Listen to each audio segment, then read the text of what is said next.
Hello friends, নানান ব্যঞ্জনে তোমাদের সকলকে স্বাগত জানাচ্ছি। দূরের বন্ধু, কাছের বন্ধু সকলকে। আমার দেখো পাঁপড়গুলো ভাজা হয়ে গেছে অফ ক্যামেরায়। তো পাঁপড়গুলোকে আমি ভেজে নিয়েছি। এখন আমি ওই ভাজা তেলের মধ্যে এখানে আমি একটু আলু দিয়ে তরকারি বানাবো, নিরামিষ তরকারি। তো এখানে আলুগুলোকে লবণ হলুদ মাখানো আছে। এখন আমি আলুগুলোকে ভেজে নিচ্ছি। তো আলুগুলোকে ভেজে উঠিয়ে নেব। আর এদিকে আদা আর কাঁচা লঙ্কাটাকে পেস্ট করে নিচ্ছি।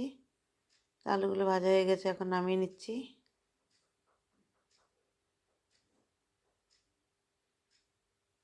এখন এখানে একটা শুকনো লঙ্কা ফোড়ন দিয়ে নিলাম, আর এখানে তেজপাতা, শুকনো লঙ্কা তেজপাতাটা ফোড়ন দিয়ে নিয়ে এখানে একটু পাঁচফোড়ন ফোড়ন দিয়ে নিলাম।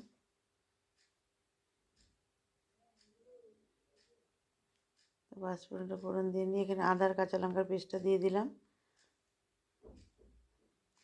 আদা কাঁচা লঙ্কা পেস্টটা দিয়ে এখন এখানে টমেটো পেস্ট দিয়ে দিচ্ছি। তো টমেটো পেস্টটা দিয়ে এখন ভালো করে একটু মিশিয়ে নিচ্ছি। তেলের সাথে মিশিয়ে নিয়ে একটু ভাজা ভাজা করে নিচ্ছি। আর এখন এর মধ্যে একটু লবণ আর হলুদ দিয়ে দিচ্ছি। আগে লবণ দিয়ে দিলাম, এখন একটু হলুদ দিয়ে দিচ্ছি, দিয়ে আবার একটু মিশিয়ে নেব।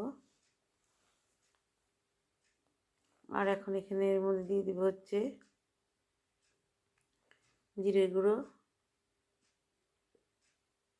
এটা ধনের গুঁড়ো দিলাম। এখন দিয়ে দেবো জিরে গুঁড়ো।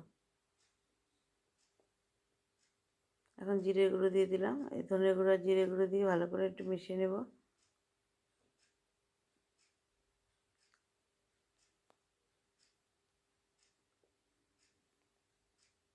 এবার মশলাটাকে ভালো করে কষিয়ে নিচ্ছি।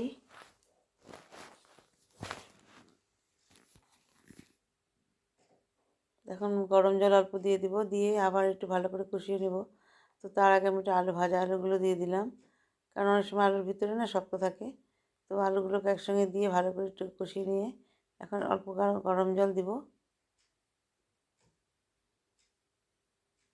অল্প গরম জল দিয়ে মশলাটাকে একটু ভালো করে একটু কষিয়ে নেব আলুর সাথে।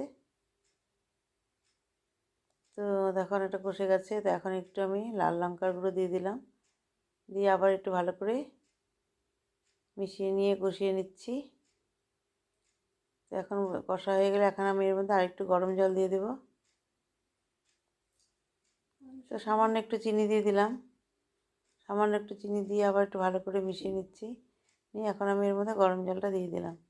তো গরম জলটাকে দিয়ে এখন ভালো করে একটু ফুটিয়ে নেব।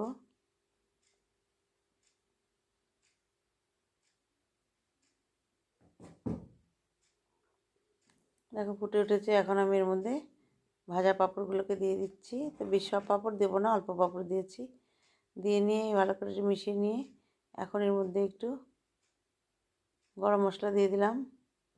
গরম মশলাটা দিয়ে মিশিয়ে নিচ্ছি।